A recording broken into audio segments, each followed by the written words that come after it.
Cuando la arrogancia argentina prueba el chile mexicano.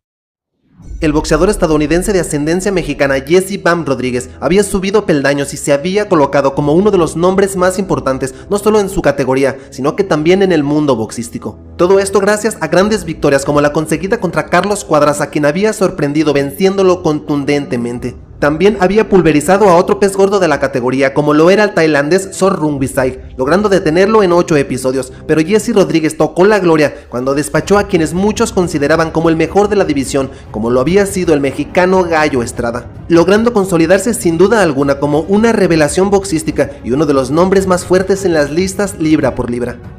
Su siguiente rival era el argentino Fernando "El Puma" Martínez, otra revelación que se había abierto paso en batallas donde siempre era subestimado y lograba salir avante. El Puma, como lo apodaban, era un tipo con garra y un talento único, que en 18 peleas invicto ya había dado la campanada en varias ocasiones, hasta lograr hacerse con el título mundial de la Federación Internacional de Boxeo en la categoría Supermosca, y después el título de la Asociación Mundial de Boxeo en la misma división.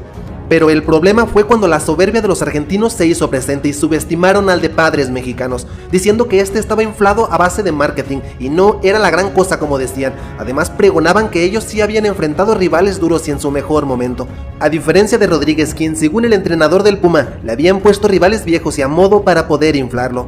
Además que el Puma Martínez estaba por encima de cualquier rival que haya enfrentado Jesse Rodríguez, y tal vez era cierto, pero decir que el Bam estaba inflado y el Puma Martínez era mejor que él eran demasiado soberbio. Aún así, el boxeador argentino, sintiéndose superior y más talentoso, intentó arremeter físicamente e intimidar al Bam Rodríguez, quien se mantuvo sereno y sin caer en la provocación del muy crecido boxeador argentino. Y así era como arrancaba la pelea. El argentino se iba con todo desde el primer campanazo a presionar y atacar a Rodríguez, incluso lograba hacerlo trastabillar y ponerlo en aprietos.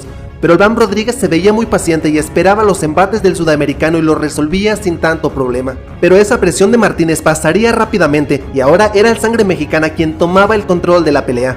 Parecía que el argentino se había cansado por la intensidad del primer episodio y a partir del segundo estaba siendo superado. Aún así, este no rehuía al choque y se iba al intercambio contra el Bam, pero el estadounidense era superior y más preciso en los intercambios. Su golpeo era más poderoso y castigaba duramente a Martínez, quien intentaba resistir.